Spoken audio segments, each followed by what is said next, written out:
Welcome to Decades of Horror, the 1980s. Whatever you do, don't fall asleep. This is episode 170, recorded December 9th, 2020.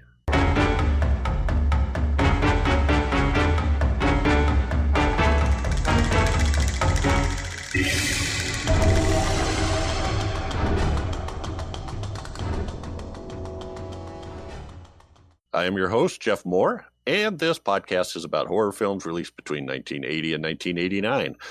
Each episode, my co-hosts Bill Mulligan, Crystal Cleveland, and Chad Hunt, and I will tackle another classic or not-so-classic film from this radical, gory, influential, and gruesome decade.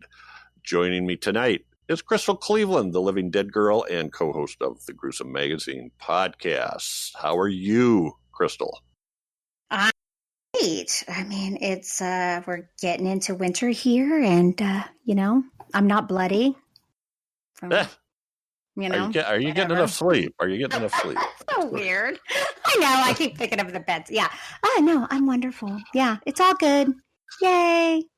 The more I think about it, the weirder that becomes. So I'm just not good.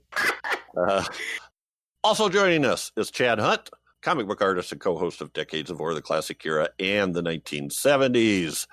Chad. Jeff. How are you? I am amazing, so I'm told. I would agree with that. But I haven't really asked anybody except my mother. So. Oh, that makes me really sad. Well, yeah, I know. That's not true for everybody. You're amazing. Not everybody's mother feels that way. She also says I'm handsome. Well, okay. Love is blind. I love my mom. You should. Good.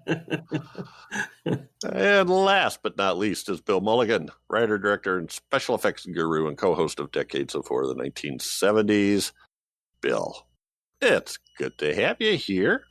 It's great to be here. It's great to be here with some of my favorite people. People I love so much that they can start talking about their moms, and I don't even feel the slightest desire to put in some your mom joke. Plus the fact that Crystal's here, and Crystal is a civilizing influence on all of us. So. Yeah, we better not get into your mama jokes. So. Yeah, that's right. I miss that civilizing part. I don't know. Well, yeah. I'm like, am I? I was like, that's wonderful. Well, if you ever heard the 70s podcast, geez. Oh. She'd fit right in on that. Yeah. Oh, yeah, she would. She would. All righty. Plug.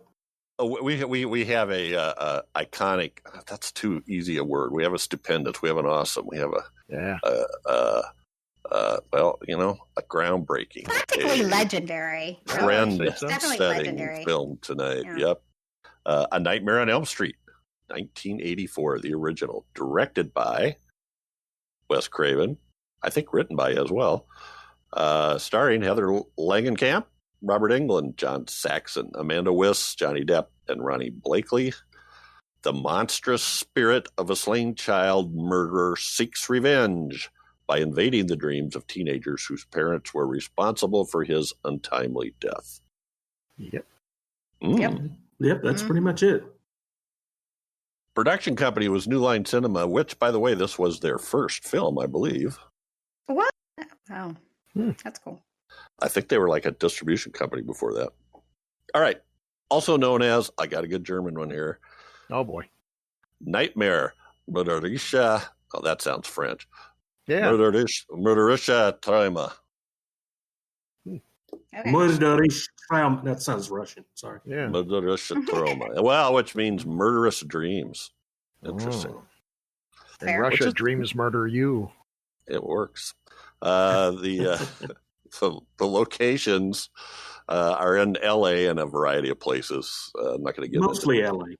Mostly L.A. Specifically some Venice. Some Venice locations, which is also part of L.A. So this was shot in 32 days through June to July in 1984. Budget is $1.8 million. And at least the numbers I got from, I think it might even have been in IMDb this time, and I don't know if I cross-checked it or not, but opening weekend was 1,271,000 on November 11th. and U.S. gross was $25,500,000. That's a profit. Mm-hmm. Not too shabby. And I skipped over the release dates. It had a limited release date on November 9th. So when they say the opening weekend, that's what they're talking about. 1.27 million on a limited release on opening weekend, with the full release coming a week later on November 16th. Taglines. This is another one. There's way too many to use, so I don't know. Some real gold here. Chad? Some of these aren't. I have no idea where they came from. Oh, God, some of them are really bad. Oh, Ooh. some are cocaine fueled. They got to be. Okay, tagline. She is the only one who can stop it. If she fails, no one survives. Okay. I've heard that one. That's a legit one. Yeah. This is the most famous one, I think. If Nancy doesn't wake up screaming, she won't wake up at all. Bang, that's gold right there. That's the one I always remember. Now, however, that reminds me, years ago around here, there was a youth recovery facility, and the guy would do commercials on the radio, and I specifically remember this one because it was just like everything about it stuck in my head. He first called, and maybe this is the right way, but instead of saying barbiturates, he called them barbiturates. So if you take enough of them, that's how it sounds. Yeah. If you abuse barbiturates, when you wake up, you don't wake up. You wake up dead. God. Drug logic right there. Yeah, you don't wake up. You wake up dead. Yeah. Okay. Or Raid commercial, which has nothing to do with Nightmare on Elm Street, but it kind of fit. Tagline made me think of it. Yeah. Charge forward. The kids of Elm Street don't know it yet, but something is coming to get them in their dreams. Thank you, exposition man. Yeah. Tells us way too much. 1, 2, Freddy's coming for you. Of course, I love that one. Yeah, because I thought that was the. But of course, if you haven't seen the movie, you're not saying it in the sing-song voice that makes it creepy. I thought this was the tagline for the porn version. Freddy's coming for you. Oh God. Yeah. 5, 6. Get your crucifix. From suspense master Wes Craven, the director of The Hills Have Eyes and The Last House on the Left and many other films, comes a new film of fantasy terror. Too long. That's a lot of word salad there. Anyway. Don't fall asleep. Okay. Yeah. Okay. They're shouting at me. He's got, exclamation points. That sounds like a William Castle or Albert Hitchcock thing, Nobody allowed in after the movie. Next one sounds like an Alice Cooper album.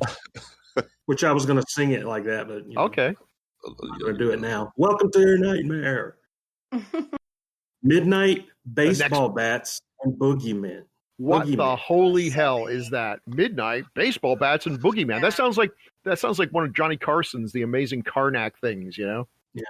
Yeah, it's silly. Well, yes, it does. It does. Well, it's a line from the film. I think the guy that dies in the jail cell says it, but I'm not sure. Maybe Johnny. I've never seen that on a tagline of any. No, I've never. No, I haven't either. Midnight baseball bats and boogeyman. Somebody hacked terrible IMDb. Tagline. Oh, you're right, sir. Okay. Yeah. Come to Freddy. Of course. That's not bad. That's a line from the movie, though. The next one is for the Hallmark Channel version of Nightmare on Elm Street. What's in a dream anyway? What? Yeah. Only on the Hallmark Channel. Yeah. Dream a little nightmare of me. Never seen that on any. I'm embarrassed. I'm kind of like, okay. Dream a maybe little it's nightmare of me. On the lunchbox, maybe. I don't know. Meet the Glove. Now, jeez Louise. I've heard of the Spinal Tap albums. Smell the Glove? Was it Smell the Glove? Yeah, Smell the Glove. Or what Mike Tyson says to the next guy he knocked out back in the day. Yeah, meet the glove. I'm on the Zoloft to keep from killing all y'all. Okay. It's like something from a nightmare spot. Okay. Yeah. That does have part of the title in it, so okay. Yeah. Sleep kills, maybe. No. It could, it could. A scream that wakes you up might be your own. I don't remember these taglines. I'm sorry, and I'm a big Nightmare fan. I don't remember these. I know. These are weird, and there was more. I actually cut some out that were even worse. Jeez, wow! And this one, whatever you do, don't fall asleep, or you'll meet the terrifying Freddy. Oh God! See, you're supposed to end with whatever you do, don't fall asleep. Yeah, you stop before that. It's like you could break these down and see why they're bad. It's like, why they should have just said, whatever you do, don't fall asleep. That'd be fine. Or you'll meet, you don't say the terrifying Freddy. If he's terrifying, we'll be the judge of that. Don't tell us he's terrifying. Just you'll meet Freddy. And then you think to yourself, well, what's Freddy? What's so bad about meeting Freddy? Maybe he's terrifying. But if you tell them that he's terrifying, it's just like, yeah, whatever. You're the guys who came up with Meet the Glove. Why should I trust any opinion you have? Meet the Glove. That's horrible. Welcome to your nightmare. Well, that was one. That's okay. Yeah, it's okay. Yeah. Alice Cooper did end up being in one of the sequels. I think whatever you do, don't fall asleep is the best. It's just the best. Like this is another one. This one is kind of like, don't fall asleep! ! Watch this. Okay. Hold my beer first. Hold my beer and watch this. Yeah. A good tagline, not always, but a lot of times a good tagline would actually be a good name for a movie. And I'm not going to go see any movie called Midnight Baseball Bats and Boogeyman. That's I might go awful. See Meet the Glove. Yeah, Meet the Glove. I'm like, I wonder what happens. What does the glove do? Howdy, glove. Thank you, folks. Good night. Well, now this is terrible. We're taking way too much time on bad taglines. But it's so much fun for such a great movie. For a great movie, yeah. Let's get into first impressions. Yeah. First impressions. Chad, give it to me. What? You picked this film. We're still doing Nightmare on Elm Street, right? Yes, we are. Okay. I saw this movie at the Fort Pierce Drive-In in Fort Pierce, Florida. And it scared. I knew about it. I read about it in Fangoria, and I remember there was a picture in Fangoria of. They didn't really show Freddy's full face at the time, I don't think, but showed like shadowy pictures. And reading the article, I heard that he was a supernatural killer who kills people in their dreams, and I just had never heard of anything like this before. And being a big fan of Halloween and Friday the 13th and those movies, I was like, oh man, this is going to be awesome. So it came to the Fort Pierce Drive-In, and a carload of us went. And you know how it is. Sometimes the guys are just there to drink beer and do whatever. And I was the designated driver dude. And so I was the sober one. So I was watching the movies while everybody else drank and laughed, telling jokes, whatever they were doing. But I just remember this being one of the most engrossing, scary films that I had ever seen. The way it was shot, the whole story, the whole character of Freddy, and the concept behind it was just amazing to me. Not only was he a slasher and a killer, but he was like a ghost. He came in your dreams, and that glove and everything. It just made a huge, huge impression on me. And I loved this film. When it came out on home video, I must have rented this every week. Every Friday, I would go rent this film with whatever other movies I was renting to watch the weekend. And like I said, the whole concept of it is scary. The look of Freddy was terrifying. The whole dream thing. Some of those dream sequences just were actually some things that I have seen in my own dreams. Or that I felt could really, really happen in like a fevered nightmare or something, for real. And so I fell in love with this movie and loved it all the way up until the fourth one. I loved the series all the way up until then. And Dream? You didn't like Dream Child? Yeah, I no. I'm sorry, I didn't. I did not. Maybe Freddy. Once he became the Henny Youngman of horror movies, I just he wasn't scary anymore. He even in 2 where he does kind of spew out some one-liners and this and that. They were scary one-liners. They were menacing one-liners. After Dream Warriors, every time he would say something, you're waiting to hear the rim shot. But anyway, we'll get into all that. But even now, it's just I watch this movie at least 2 or 3 times a year, if not more, and it still holds up. It's still scary. It still has that same impact on me. It's just something that just gets you in the gut. So it stands up today, big time. And a lot of, I know they tried the remake and all that kind of stuff, which we'll probably talk about too. But I don't know. There's just something about this one. It can't be, nothing can hold a candle to it, or not many films can.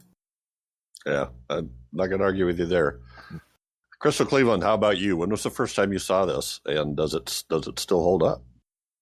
So, okay, I watched Freddy at some point as a kid, and let me tell you, 2 characters changed my life, and that was Pinhead and Freddy.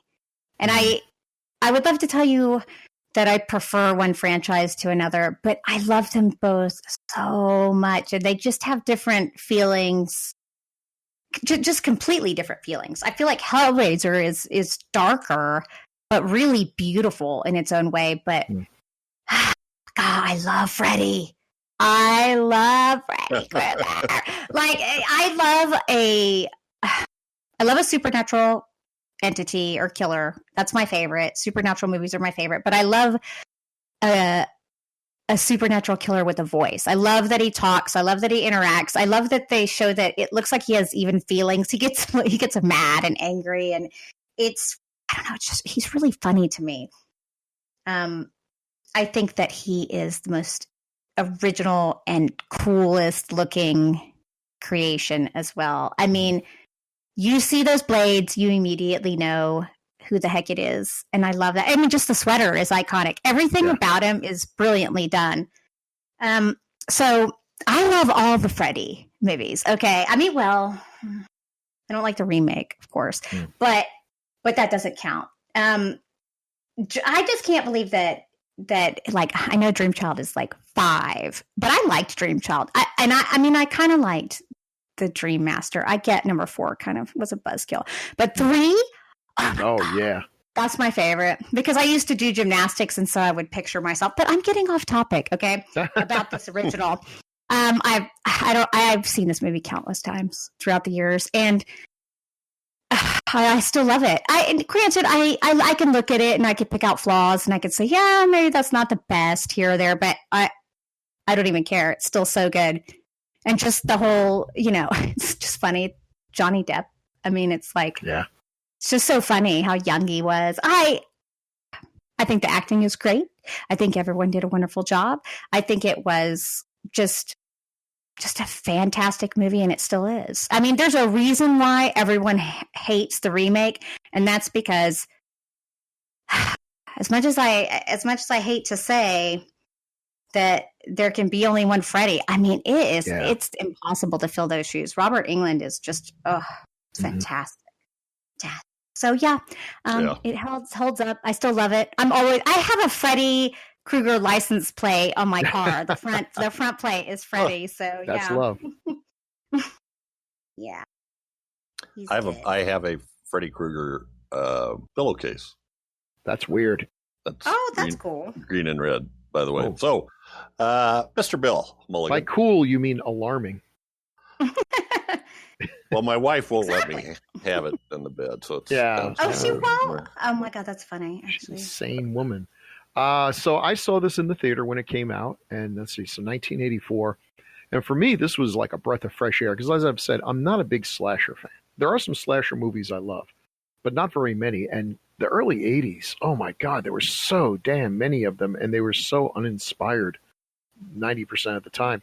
So this one, having that supernatural element instantly elevated it. And the fact that this is a cool villain who can do just about anything. It's a little surprising watching it now because we've watched all the other Freddy movies when he became Henny Youngman. And I'm with Crystal. As much as I like this movie, I loved Dream Warriors. I think just like Friday the 13th Part 3 is what really turned the whole thing around, and I think gave the force that pushed the franchise forward even more so. Friday the 13th, Nightmare on Elm Street 3 is the one that really set the standard, and I don't think they were ever able to get up there again, but it was great. Just so cool. And it was the right balance between Freddy being scary and Freddy being a wise guy, and you still liked the kids and everything. After a while, going to see a Freddy movie was just to go see Freddy. It literally was a Freddy movie, and he just would come out and say his wisecracks. And, you know, I mean, I enjoyed like Freddy versus Jason in the same way that I like House of Frankenstein, or basically any of the Frankenstein movies after Bride or Son, I guess, when Karloff wasn't doing it anymore, and he's just a big lumbering goof stumbling around, and you know, but you kind of like watching him because he's cool. But it wasn't a patch on the ass of the original. This one still has a lot of appeal. It's interesting going back and seeing this is really a horror movie. It's not a comedy horror movie or anything. There's nothing funny about him. He's an awful character. When you think about of all the evil, you know, the supervillains of the 80s, Freddy is the most despicable. He's a child murderer, possibly a child molester, depending on, you know, which movie you're watching, but definitely doing bad stuff with children.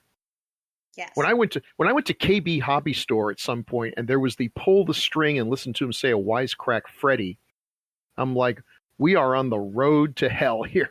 I mean, it's a kid's store. What next is, you know, the See and Say John Wayne Gacy doll? I mean, it's insane, but okay, there you go. It's so weird that this character that was designed to be the most loathsome creature possible became a pop icon. And there you go. There's some weird social commentary to say about this, but this is a good movie. It's got a good cast. John Saxon's always fun to see. You wish he had more, and he does have more in, I think, the third one. Ronnie Blakely, I just want to mention her because I met her at a convention. I was kind of like sort of the person who sat with her to make sure, you know, people... Her handler? Yeah, basically her handler. Though certainly I wasn't handling her. I mean, she's a delightful person, really sweet and nice, and got to talking about other things. I mean, she liked talking about... I found a lot of these celebrities love it when you talk about something other than the one thing that every single person in the convention wants to talk about. You know, talking to her about Nashville, she was so happy, or the movie she made with Bob Dylan. You know, and it's interesting hearing those stories because they haven't been said 1,000 times. But she was sweet. I thought everyone did a great job. Johnny Depp, I wouldn't even recognize Johnny Depp. He's so damn young, and has such a good kill. And Robert Englund, I mean, there's a guy who's not what you would call horror movie looks. He doesn't look like a horror movie star. You know, I think he's perfect. You know, he is now. He is now. But I mean, if you didn't know who he was and they had a lineup of a bunch of Hollywood actors, like who's going to be the next horror star, I don't think I would have picked Robert Englund. But he's got he's quiet looking guy. But then when he turns it on, he can get that. He's got that look in his eye. He's got that little touch of madness, but with that smile. Perfect casting. Whoever cast him. Whoever looked at him and said, "This is our child molesting demon," they got it right. They really did, and he was able to make this into a heck of a career. And I think you're right. The new Crystal, the new Nightmare movie had a great pedigree. It had a great actor playing Freddy, and it didn't work. It did not work. Some characters, you know, you might as well just write it off until they can get CGI to make a virtual Robert Englund. There's no point in making any more Freddy movies, even though he's under a ton of makeup. How can this be possible that no one else can do this character, where we shouldn't even be able to tell who the actor is under the makeup? But Englund made it work. There you go. Well, I think maybe part of that is, you know, like when you think of that sort of what I would think of the triumvirate of 80s villains, Michael Myers and Jason and Freddy. Freddy's the only one who talks. He's the only one with any personality whatsoever. And you can see his face, even though it's badly scarred, but you do see his face. Yeah. It's so. Well, yeah, he's so animated too, even through that makeup and the voice. Right. Yeah. Yeah, he does it great. I saw this in the theater as well. And I don't know particularly why. I knew enough to know that Wes Craven, I hadn't seen Last House on the Left or The Hills Have Eyes, but I knew his name well enough to know that he was somebody to watch, I guess, somebody to watch, keep an eye on. But when I went to this, I was gobsmacked because it hits on there's a lot of things in here that I had never seen before. So, and we could talk about this individually here, but the stretching wall, that totally freaked me out. Wait. Oh, okay. Where his face appears on the wall coming out? Yeah, the wall stretches out with his hands and his face. Yeah, so yeah. It's such a simple effect, but so effective. If that was on something before right? that, I missed it. This one was very impressionable. Yeah, and all they used was spandex, right? Yeah. That's brilliant. And this is not even one of the really big scenes, but the scene where she's running up the stairs, and the stairs are made of this spongy, gooey, stretchy stuff. That how many has it? I mean, I used to have nightmares all the time, and I kind of assumed everybody does, where you're trying to run. You're either trying to run away from something or you're running to something, and you just can't get going. It's like you're running through water or something, and that just really hit me. I don't know. And then all of the scene with Tina, that was a friend's name, right? Amanda Wiss's character, her death scene, which was, we'll take the thing that was so effectively used in the Fred Astaire movie to dance around a room, and we'll turn that into an amazingly horrifying sequence that just, that was another one that just, and it's been done a lot since then, and I don't know if they did it the same way or not, but the going up the wall and across the ceiling is it just throws you out, right? It just gives you that this is not normal, this is not natural, which leads you to that supernatural. So yeah, I loved this film, and digging. This is the first time I really dug into it, and it felt like it was a lot more fun looking at it this time in terms of the filmmaking, right? How did they do those effects? How did they, the angles they're using, just unbelievably great shots. I mean, we're not going to have time to talk about all these people, but the cinematography, the editing, the music, the production design, and the special effects are just amazing. And for the most part, on a pretty small budget, pretty dang good. It's hard to really see I want to say the man behind the curtain. Anyway, this was great. I don't know that I ever saw 2. I did see 3, and I like 3 because number one, I'm a big Patricia Arquette fan, and I think that might have been her first movie, or very close to it. I think so. But I like it because they use a lot of the same ingenuity as they did in the first one for some of the things, without getting too deep into it. But the special effects, like the faucet handles that turn into Freddy's hands, that grab her hands. Little things like that. So let's get into some more details. So I don't know exactly where to start from here, but who's got something they want to talk about that they just think is something that stands out and makes this stand above most of the other films from the 80s? Well, if you want to talk about scenes, sure. Johnny Depp's the bed scene is just phenomenally iconic, and it was apparently I'd watched something about the way that they did it, and I forgot now, but it was apparently very simple. Does anyone remember how they did that? Did anyone? They used the same rotating room that they used for the Tina. Yeah, there you go. Yeah, they just flipped it around upside down. Yeah. That's a great effect. I mean, again, so simple And yet, yes, you could do this with CGI and not have a room to clean up at the end. But there's something about the reality of this. You can tell that this is not real blood, but real fake blood pouring out. They must have used 1,000 gallons of it. I don't know. And hitting the ceiling and pooling up. It's just a really cool effect. Obviously, it's more blood than... The nice thing about a movie like this is you don't need to worry about logic. That's too much blood. Johnny Depp couldn't possibly have that much blood. It's like, yeah, no shit, but this is Freddy's rules. This is Freddy's rules. We're only living with them, yeah. It's the whole thing about it. It's what can happen in your dreams. You know, all this stuff is... Yeah.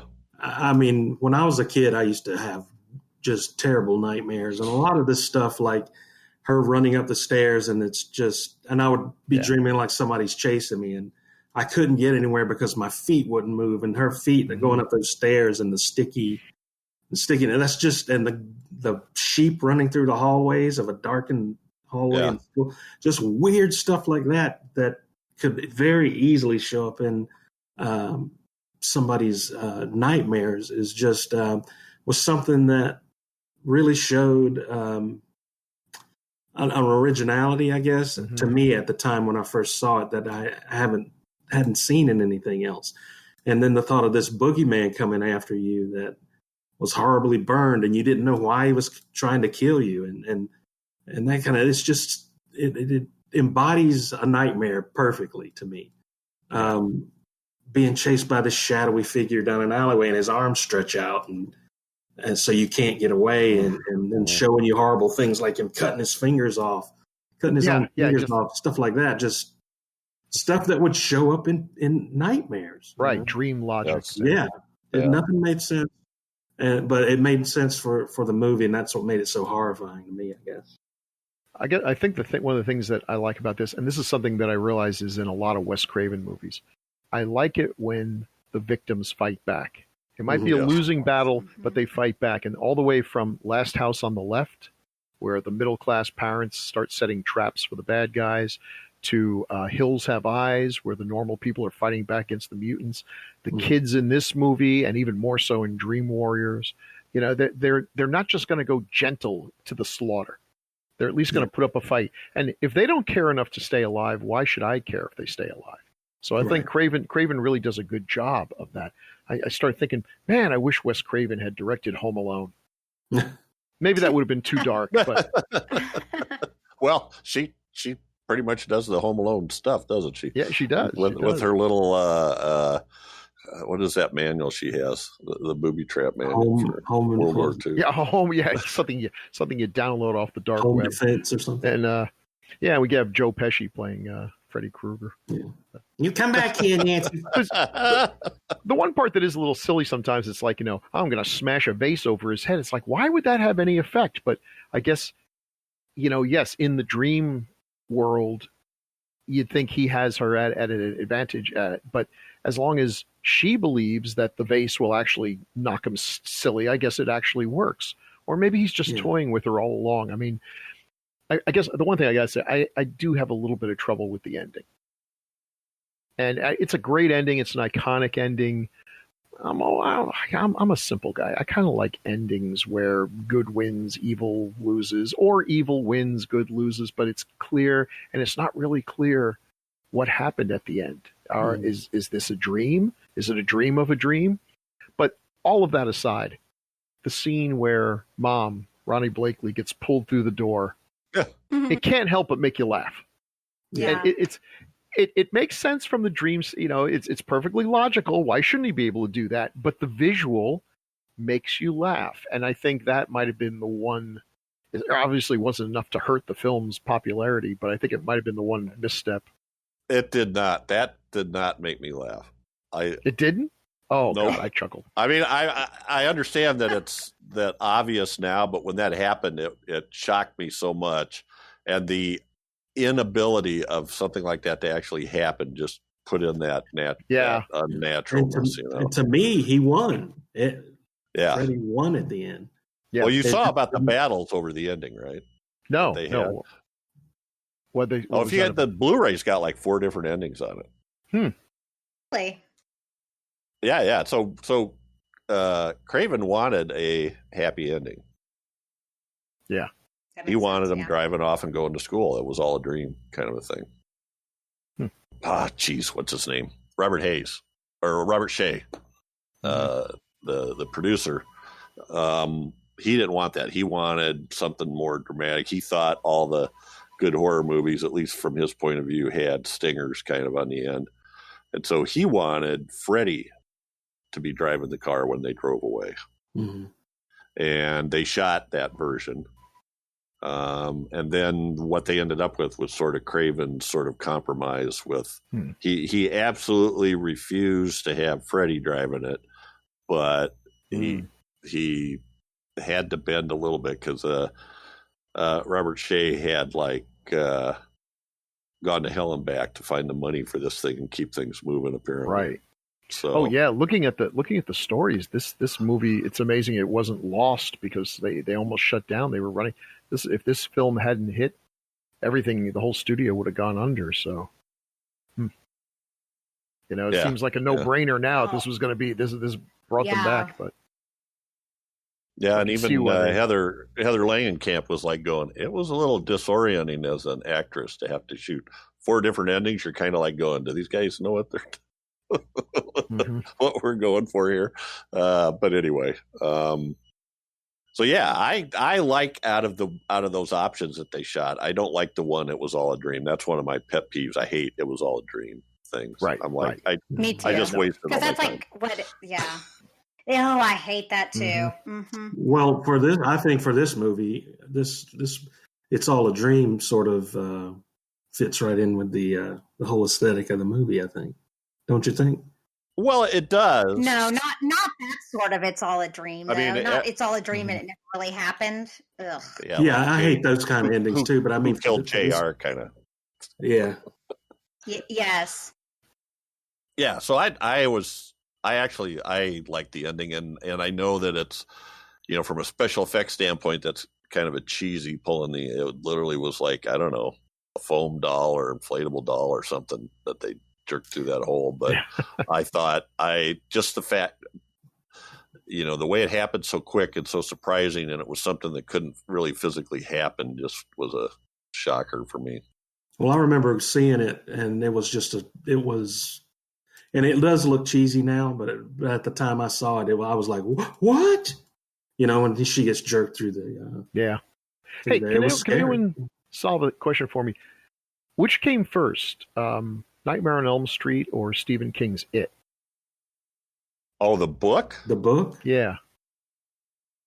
I would say Nightmare on Elm Street. I think Nightmare on Elm Street came first, yeah.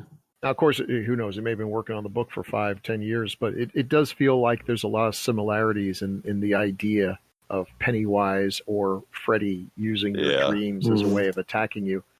I don't know if that's it came out in 1986. Yeah. Okay. All right. But there was Dreamscape, which came out in 84. Oh, God. You're one of the only people who remembers Dreamscape. Yeah, you're right. Which sort of had a similar type character. Who doesn't love Dreamscape? With when he becomes that the snake thing, the Cobra head guy.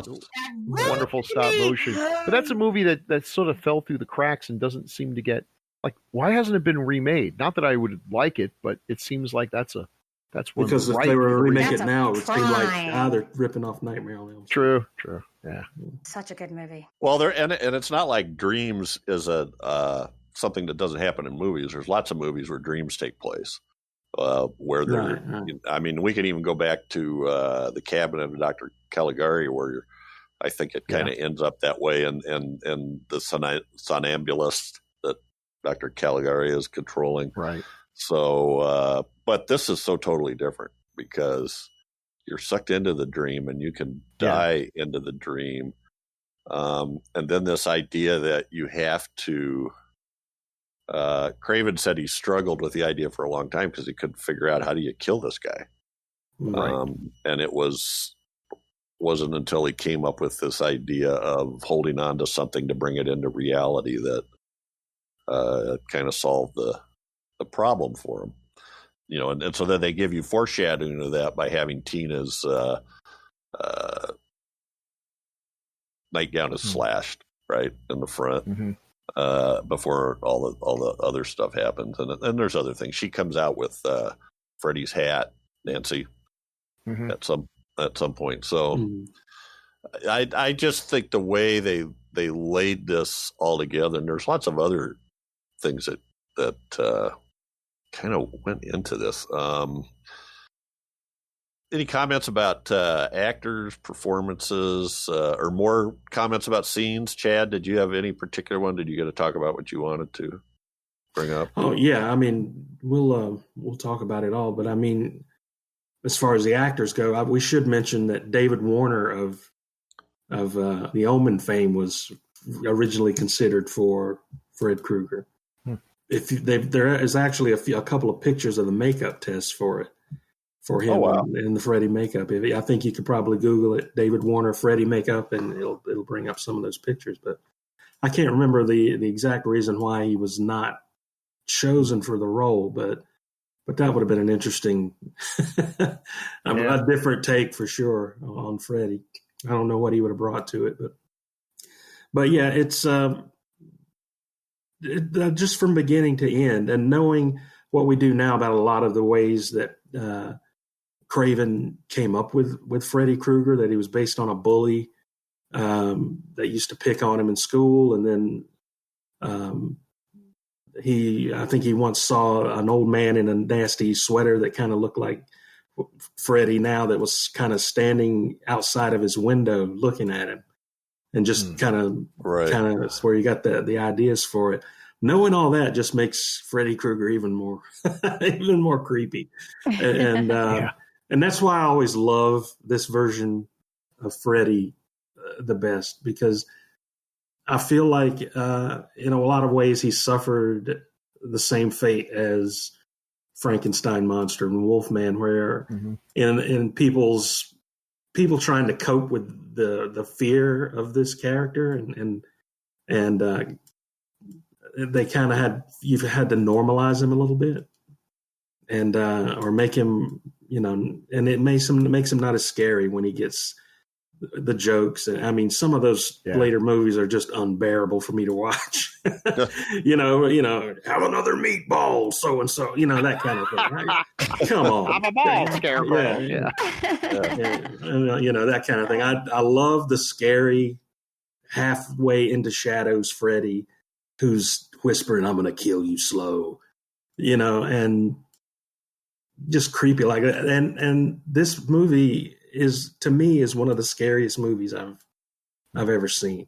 And I just love that character so much, so the whole concept of this whole dream killer thing has always just been a great interest to me. And this is my favorite version of him by far.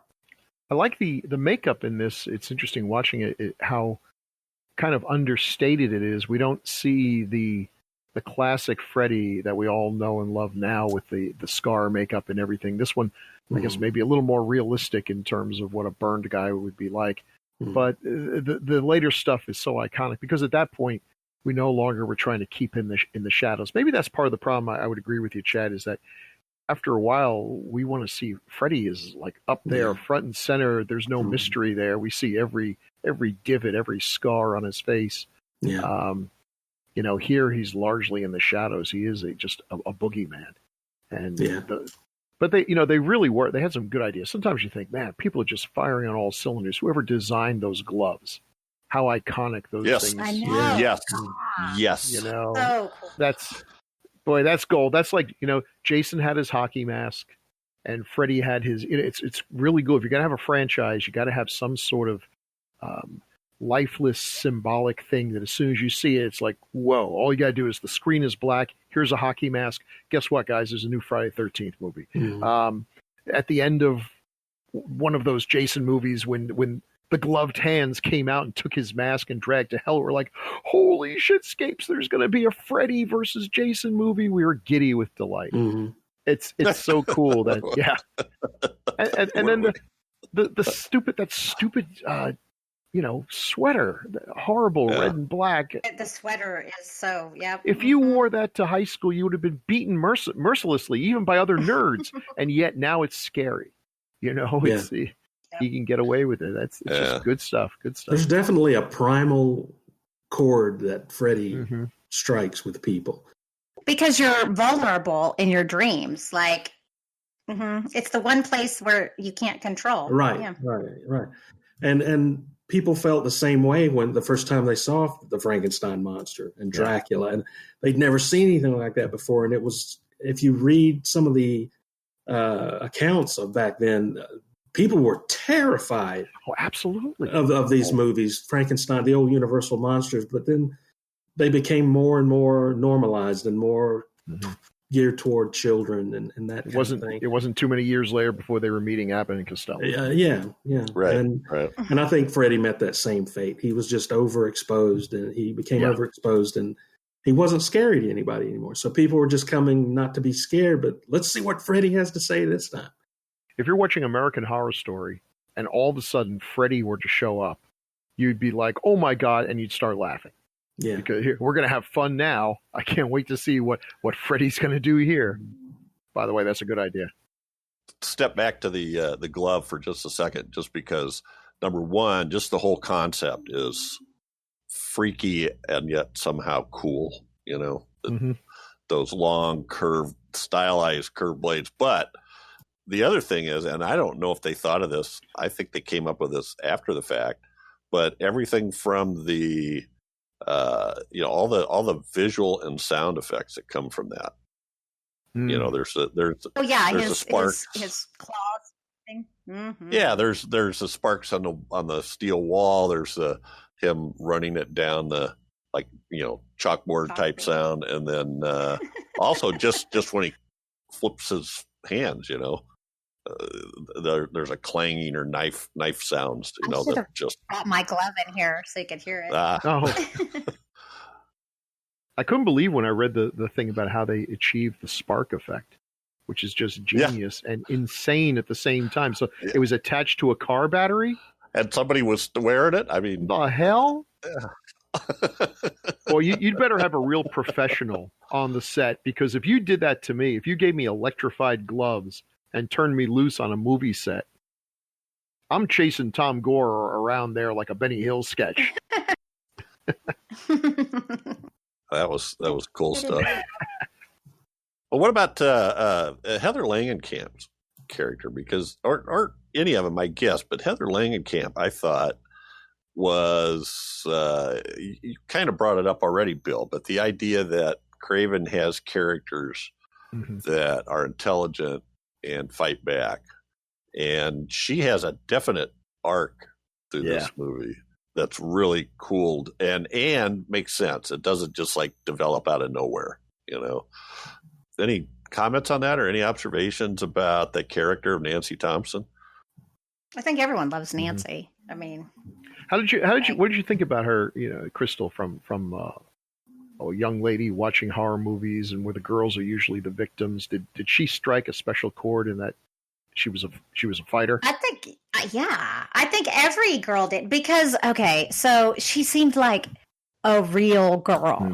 There's a lot of the horror movies now, it's like your hair is too perfect, you have too much makeup on, you have this, it doesn't seem as real. She was very relatable and very much like a real high school girl. Was she actually young? I mean, right now we cast people who are in their 20s. 30s, Yeah, no, she was like 19 when they filmed this. Yeah. So. And I think it shows. So I do think that of course, well, I mean, for me being young, I probably wouldn't have known any better. But I was always, that's why Dream Warriors is my favorite, because of how they fight. They fight. They're like, I'll beat you, Freddy. I love the fight. I think that it's great when you have hope. And, I mean, without the fight, you don't have hope.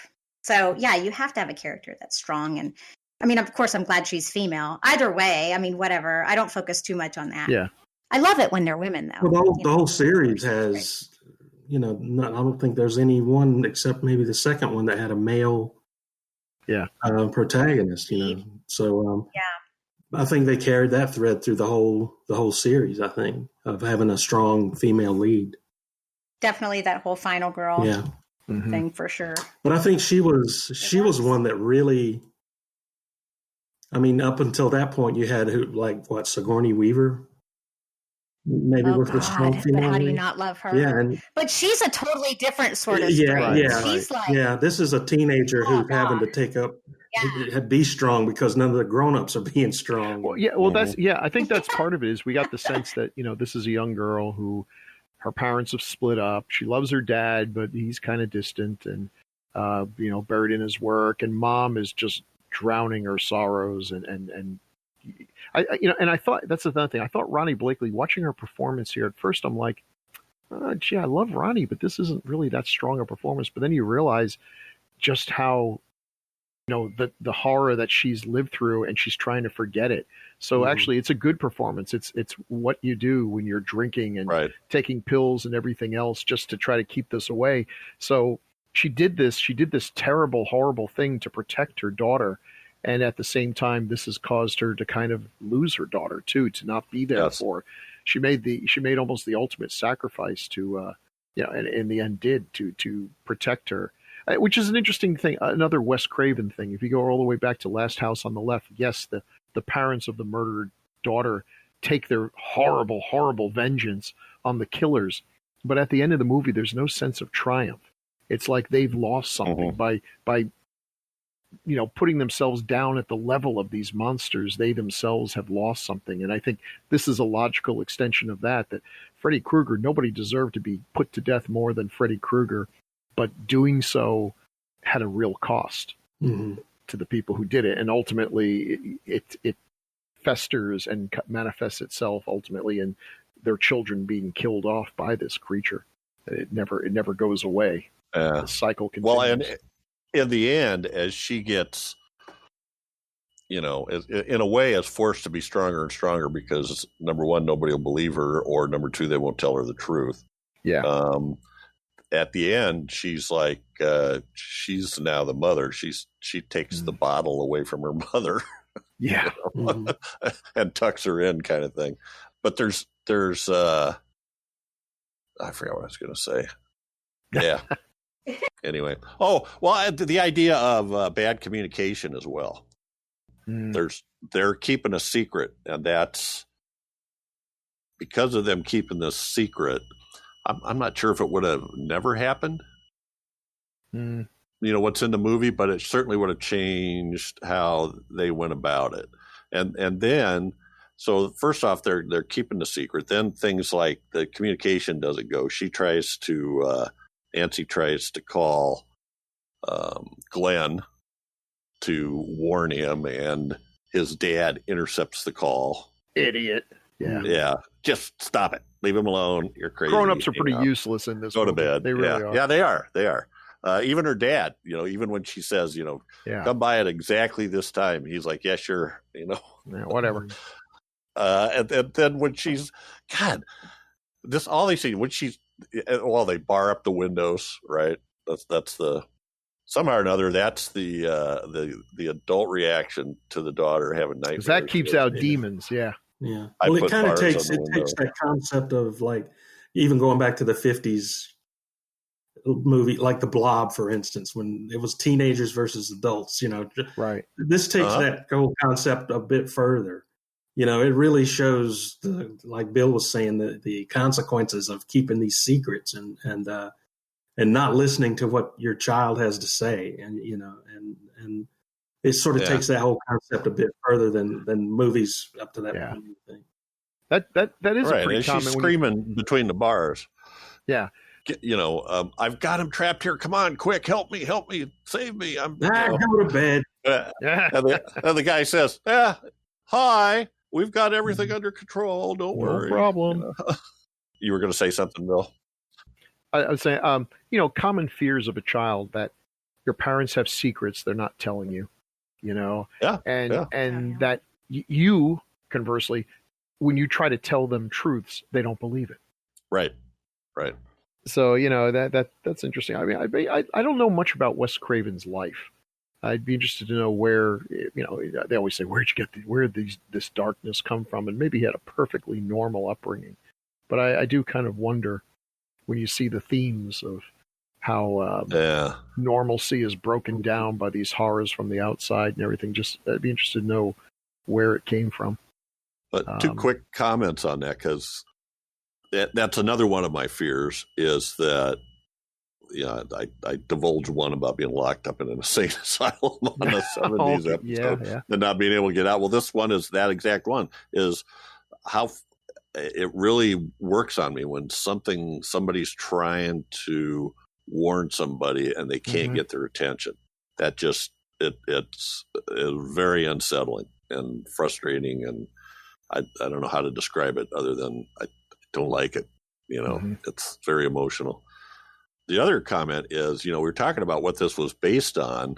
Did any of you read that there were some newspaper stories that got Craven thinking about this idea? Yeah, the most chilling one was the boy who kept telling his parents, "Someone's trying to kill me in my dreams. Someone's trying to kill me," and they took everything. He was trying to drink coffee and stay awake, and they found him dead somehow, I believe.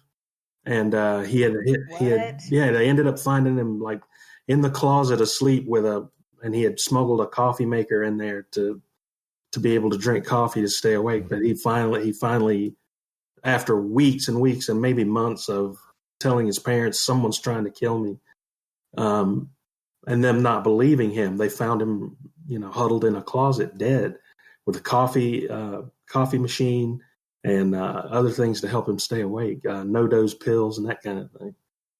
Just creepy stuff. Creepy. Yeah. There was actually, I believe that there were 3 similar stories in the LA Times over a period of like a year or so, and that even the Times didn't connect them together, but Craven had seen them. And I don't know if he went back and found the other 2, but this story, and that they were, I think all 3 of them were immigrants from Southeast Asia, that there was some sort of a legend or a supernatural thing about demons coming for you in your dreams kind of thing. But so from his point of view, it's based on a real story to a certain extent. But a lot of those things helped build Freddy, I guess. The hobo outside Craven's window when he was a kid, and all that, and the bully. I think he even called the villain in Last House on the Left Krug, as a shortened version of Krueger. Yep. So a lot of that probably was shaping the movie, I think, and his story that he was trying to tell here. So Bill, do you know what I got to look this up here because I wrote it down. I swear I wrote that down and I can't read my handwriting now. Speed aperture computer. Anyway, so that the cinematographer, Jacques Haitkin, there's that scene towards the beginning where Nancy's walking out of her house and we have that hazy, foggy, sunlit look. Yeah. With the kids jumping rope and singing the song. And then the camera pans across the yard, and that's in slow motion. The camera pans across the yard, and then you end up on the convertible full of kids. Very bright, very sharp, right? Looking. Good, yeah. He talked about using some device it took you from slow-mo to regular speed and from diffusion to no diffusion in the same shot. Stuff that's so easy to do now in post. Right. They said back then they had a metal box with alligator clips on it, but now they build them right into the camera. Almost, right. And you it's got to be off to these folks who just knew how to take a camera apart blindfolded and put it back together and could just wrangle amazing things. It's like when you see some of the old 60s electric guitar players who were able to get these incredible sounds out of an instrument through some kind of witchery and pure talent, which is so easy to do now. But Fleischer speakers, right? And it definitely gives a look to the film. It does. It's something that's not always easy to achieve. I see these people say, it's a retro 80s film, and they have no idea how to make a film look 80s. They think they just have to, run a Brillo pad over the emulsion or something and scratch it up. And it's not that. It's the lenses that were used and the film that was used and the way it was processed. There's a definite look to it. It takes a certain amount of talent to imitate that look. If you're not actually going to shoot it that way. Yeah. It's a very well made film, and boy, this guy did a lot of cool films as a cinematographer. He did. So. Yeah, and he's on the commentary, and it's kind of weird because he talks about that in that shot, and that's the kind of thing that I look at and I go, when you're watching the movie, just as a viewer, you don't notice that, but you feel it. Like this one shot I just talked about. That to me, that's a part of the feel of the viewing experience or what you're getting out of the film. You don't really notice. Oh, they went from slow-mo to regular motion and diffusion to no diffusion. And then they zoomed and did something else all at the same time. And they had had a dolly shot going too. But that gives you the full feeling of the movie, that's why you don't notice that stuff unless you just sit there and think about the cinematography and the camera work. And now, it's interesting that kind of stuff really impresses me. Yeah. This cinematographer, his highest profile films, his biggest budget films seem to have been the ones that he did with Wes Craven. He did a lot of low budget films. Not no budget, but lower budget. And I'm guessing it's because he was good at what he did, which is you got a decent product out for not a whole lot of money. He knew how to get the image out and make it look better than it probably was in terms of what they spent on it. That's a good skill to have. Doesn't always mean you're going to get the chance to work on Academy Award winners, but he looks like he worked pretty steady. I mean, every year in the 80s, he's got 3 or 4 films out. So, yeah, he's got 80 some credits. Yeah. So yeah, it would be nice to look through all those. But him, other names I heard mentioned a lot were John Burroughs, the production management, in terms of the set design, I think, and all of that stuff. And then Jim Doyle was the guy that supervised building the rotating room and came up with the spandex and what was the other stuff? Oh, the bathtub scene. That's another one we didn't mention. Boy, talk about giving you mixed feelings.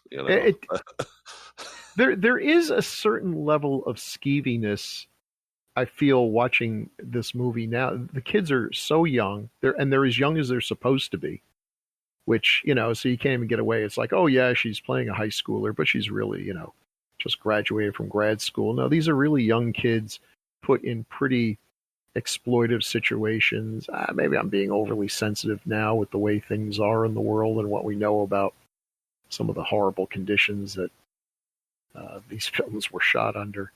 But yeah, that was, you don't have to be Fellini to figure that one out. I mean, this hand coming out right between her legs.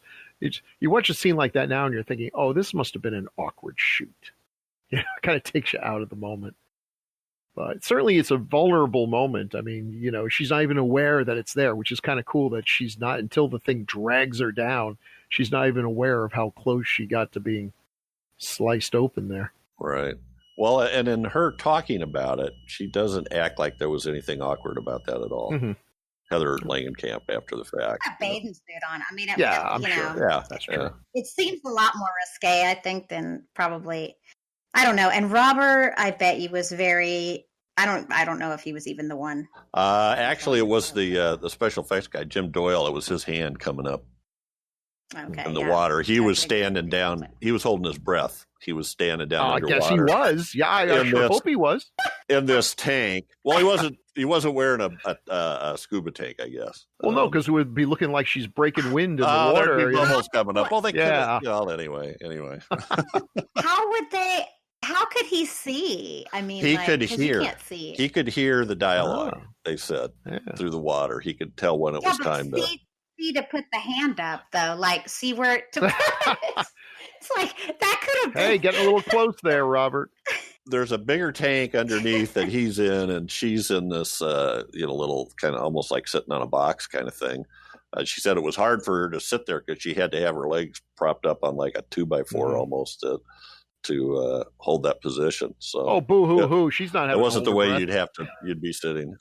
That's true. That's absolutely true.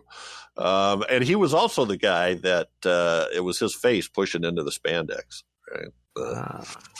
Okay. So usually the special effects guys take it for the team. You tell me about it. Yep, they do. Yep.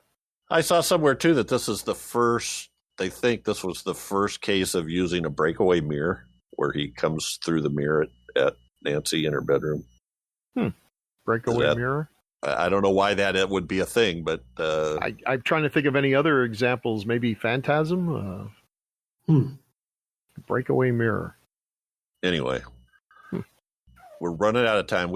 This film we could talk about. We're just skipping over the cast, etc. But I think this is just a very well cast. I mean, these people really fit. They did a good job of picking these. I mean, Heather Langenkamp has that sense of innocence, wholesome girl next door look, but also has that.